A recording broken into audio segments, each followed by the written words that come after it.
France Inter.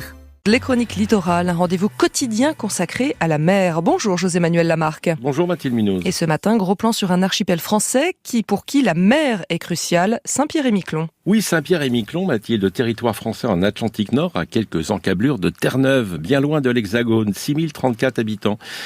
On en parle moins que certains autres territoires des Outre-mer. C'est l'occasion de faire un point d'actualité avec Stéphane Lenormand, député de Saint-Pierre-et-Miquelon. Stéphane Lenormand, parlons justement de l'activité de Saint-Pierre, c'est d'abord la pêche. Oui, on a bien sûr une activité pêche qui est importante dans la symbolique parce qu'elle est liée à notre histoire, puis importante parce que c'est encore aujourd'hui un secteur en difficulté pour lequel les élus se battent pour la préserver, la diversifier, l'étoffer. C'est un combat de tous les instants parce que naturellement nous devons négocier avec le Canada, qui est un pays gros voisin. Concurrent. C'est un gros concurrent avec une puissance très forte de l'industrie de la pêche au niveau gouvernemental.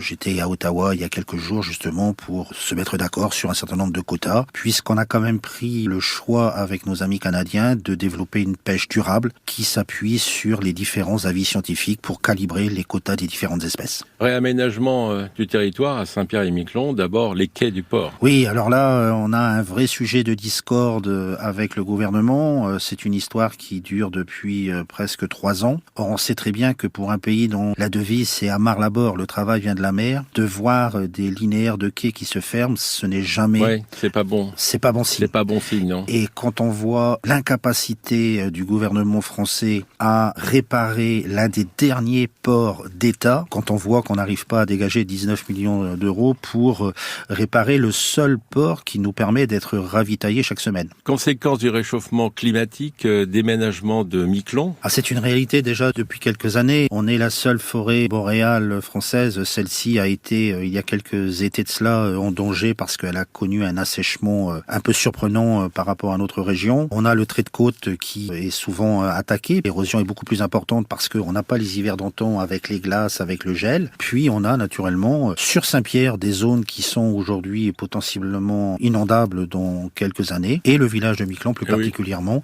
qui lui a déjà amorcé premier un village process. de France qu'on déménage. Oui.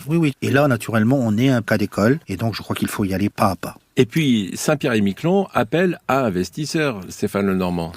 Bien sûr, oui, c'est une stratégie qui a été amorcée depuis quelques années. On est conscient qu'aujourd'hui, l'avenir du territoire, il passe par une ouverture vers l'extérieur. Mais il faut de nouveaux investisseurs, il faut de nouvelles activités sur le territoire. La collectivité territoriale développe tout un plan sur l'attractivité que moi j'accompagne en tant que député en faisant un certain nombre de réunions à l'Assemblée nationale. Mais aujourd'hui, si vous voulez, on sent qu'il y a une amorce d'un changement où les gens se sont aperçus qu'un confort de vie, c'est aussi important pour bien travailler. Et c'est vrai que sur notre territoire, on n'a pas de pollution. Et même si vous vous réveillez à 8h moins le quart, à 8h, vous êtes à l'heure au boulot. Donc il y a une qualité de vie que l'on met en avant. On est en train de travailler sur la desserte aérienne, sur la desserte maritime aussi. Donc il y a aujourd'hui plus d'espoir qu'il y a quelques années sur cette capacité du territoire à s'ouvrir vers l'extérieur. Avec la desserte justement maritime Vélic, ça va bientôt arriver. Et puis si on pouvait avoir une ligne aérienne Saint-Pierre, Nantes ou Paris hebdomadaire, au lieu d'acheter du homard canadien, on achèterait du homard français de Saint-Pierre-et-Miquelon. Alors on peut toujours rêver, ça peut être un objectif à atteindre. On doit changer les logiciels qui existent aujourd'hui si on veut assurer un avenir au territoire. Merci Stéphane Lenormand. Un site internet, la première tout simplement, notre chaîne de télévision des Outre-mer, la première.francetvinfo.fr. À demain Mathilde Munoz. Bonne journée José-Manuel Lamarque.